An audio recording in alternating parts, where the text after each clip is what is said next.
Abu Hurayra roziyallohu anhudan rivoyat qilinadi.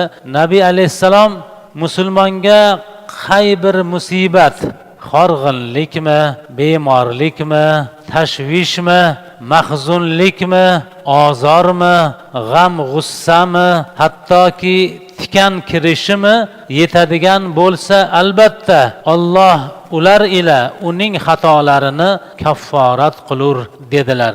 Abu Hurayra roziyallohu anhudan rivoyat qilinadi. Nabiy alayhissalom Alloh kimga yaxshilikni iroda qilsa, uni sinovga duchor qilar dedilar.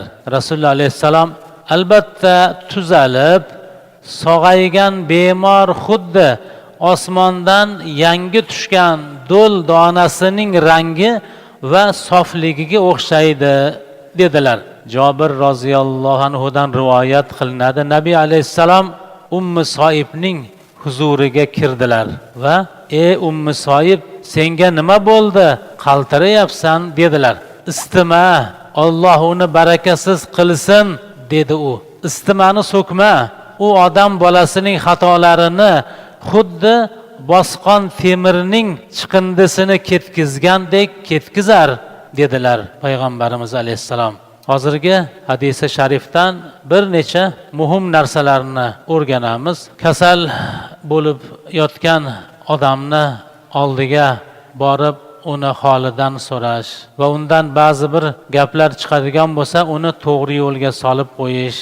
Rasululloh alayhissalom Ummu Soibni ko'rgani kirib, Ummu Soibga holing qanday deganlarida u istimani so'ka boshladi. Istimani so'kma, u seni foydangga, odam bolasini gunohlarini kechirishligiga sabab bo'ladigan kasallik bu deb yupatdilar. Nabiy alayhissalom bemorlikdan qiynalayotgan bir kishini ko'rgani bordilar va unga xursand bo'l.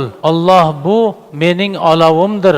Uni gunohkor bandamga do'zaxdagi nasibasi bo'lishi uchun unga qilurman dedilar. Hozirgi hadisi sharif bemorlikka sabr qilishning ko'plab foydalaridan yana birini bayon qiladi. Agar banda bu dunyoda tortayotgan dardiga sabr bilan Alloh taoloning hukmiga rozi bo'lib, shariatga xilof qilmay boshidan o'tkazsa, bu dard oxiratda bo'ladigan azob o'rniga o'tishi ham mumkindir.